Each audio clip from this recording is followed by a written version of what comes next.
اللهم صل على محمد وعلى آل محمد كما صليت على إبراهيم وعلى آل إبراهيم إنك حميد مجيد اللهم بارك على محمد وعلى آل محمد كما باركت على إبراهيم وعلى آل إبراهيم إنك حميد مجيد أعوذ بالله من الشيطان الرجيم بسم الله الرحمن الرحيم ولله ما في السماوات وما في الأرض يغفر لمن يشاء ويعذب من يشاء والله غفور رحيم يا أيها الذين آمنوا لا تأكلوا الربا أضعافا مضاعفة واتقوا الله لعلكم تفلحون واتقوا النار التي أعدت للكافرين وأطيعوا الله والرسول لعلكم ترحمون وسارعوا إلى مغفرة من ربكم وجنة عرضها السماوات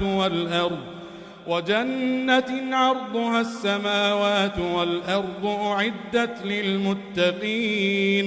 اس سے پچھلے سبق میں ہم نے پڑھا تھا لیس لک من الامر شیء، اے پیغمبر صلی اللہ علیہ وسلم آپ کے اختیار میں کچھ نہیں ہے، او یتوب علیہم او یعذبہم فانہم ظالمون، اللہ تعالیٰ چاہے ان کی توبہ قبول کرے چاہے ان کو عذاب دے، بے شک وہ ظالم لوگ ہیں۔ تو اختیار کس کے پاس ہے؟ وللہ، اور اللہ ہی کی ملکیت ہے، ما فی السماوات و ما فی الارض، جو کچھ آسمانوں اور زمین میں ہے۔ مراد اس پوری کائنات میں جو بھی کچھ ہے وہ کس کا ہے؟ اللہ کی ملکیت ہے۔ یغفر لمن یشاء، وہ جسے چاہے معاف کر دے، ویعذب من یشاء، اور وہ جسے چاہے عذاب دے۔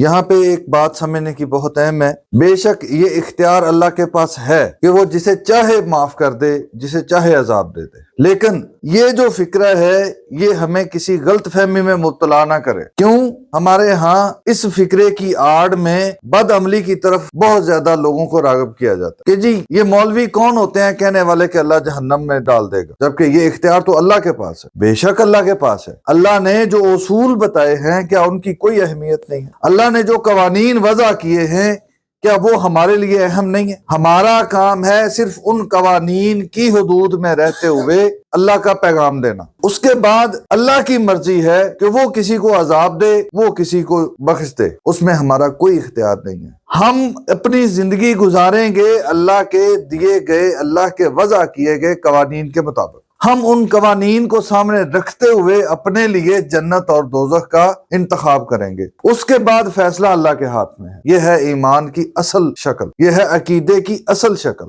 صرف ہم ایک فکرے کو پکڑ کے عقیدے کو تباہ کر دیتے ہیں، یہ غلط ہے۔ واللہ، اور اللہ تعالی غفور الرحیم، بخشنے والا رحم کرنے والا ہے۔ اللہ نے یغفر لمن یشاء کا اگر فکرہ بولا ہے تو یعذب کا بھی بولا ہے۔ اب اگر ہم اس امید پہ بیٹھے رہیں کہ اللہ معاف کر دے گا اور عین ممکن ہے کہ اللہ معاف نہ کرے، تو اس وقت ہمارے پاس کون سی آپشن ہوگی؟ اس لیے ہمیں اس 50-50 پہ نہیں رہنا، ہم نے اپنے لیے اپنی کوشش کے مطابق جنت کے راستوں کا انتخاب کرنا ہے۔ اس کے بعد معاملہ اللہ کے سپرد ہے۔ یا ایھا الذین آمنو، یہاں سے نیا رکوع شروع ہو رہا ہے، موضوع مختلف ہے۔ اے ایمان والو، بات کو ذرا غور سے سنیے گا۔ اللہ تعالیٰ نے موضوع شروع کرنے سے پہلے ٹائٹل کیا بولا ہے؟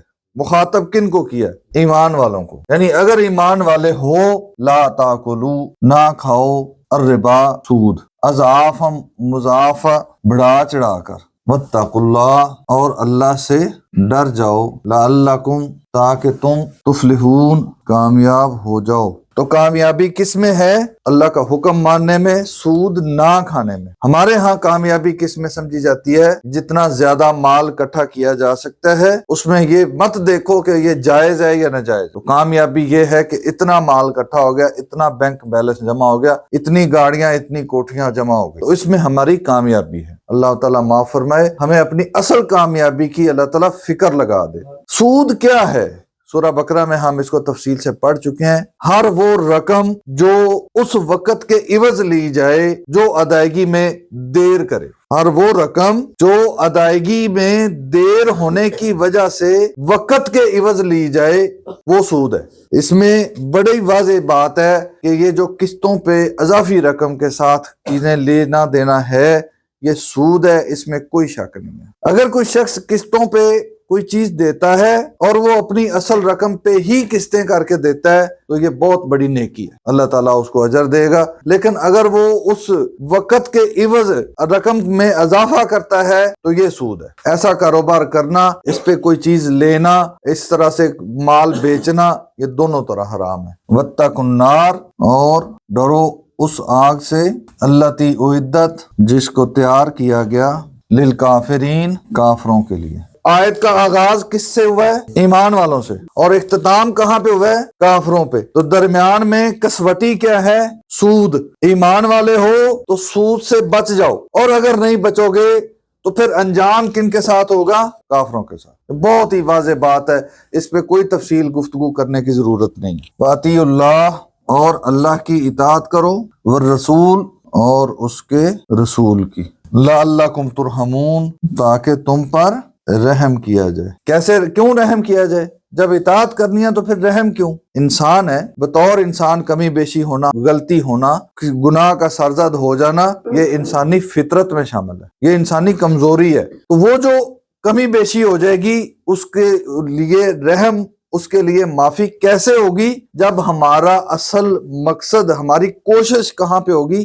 اللہ اور اس کے رسول کی اطاعت کرنا۔ ہماری نیت یہ ہو کہ ہم اللہ اور اس کے رسول کی اطاعت کر رہے ہیں، اس کے بعد جو ہم سے کمی بیشی ہو جائے گی، اللہ تعالیٰ فرما رہا ہے کہ تمہارے اوپر رحم کیا جائے گا۔ لیکن اگر ہم نیتاً کریں ہی اللہ اور اس کے رسول کی نافرمانی، شیطان کی پیروکاری کریں، اپنے دنیاوی خواہشات کے پیچھے لگے رہیں، تو پھر اللہ تعالیٰ نے انجام بتایا کہ وہ کیا ہے؟ کافروں کے ساتھ جہنم۔ وَسَارِعُوا إِلَىٰ مَغْفِرَةٍ، اور جلدی کرو، دوڑ لگاؤ، إِلَىٰ مَغْفِرَةٍ، بخشش کی طرف، من ربکم، اپنے رب کی طرف سے۔ کوئی موقع ہاتھ سے نہ جانے دو، جب بھی مغفرت کا موقع ملے، جب بھی معافی کا موقع ملے، اس کو پکڑو۔ وجنتن، اور جنت کے لیے کوشش کرو، جنت میں جانے کا بھی جو بھی موقع ملے اس کو حاصل کرو۔ جیسے ہم دنیا کا مال اکٹھا کرنے کے لیے کوئی موقع ہاتھ سے جانے نہیں دیتے، اللہ تعالیٰ فرما رہے ہیں کہ یہ کوشش آخرت کے لیے کرو۔ ارضها السماوات والارض، اس جنت کی چوڑائی آسمانوں زمین کے برابر ہے۔ اعدت للمتقین، وہ پرہیزگاروں کے لیے تیار کی گئی ہے۔ اللہ تعالیٰ سمجھنے اور عمل کرنے کی توفیق عطا فرمائے۔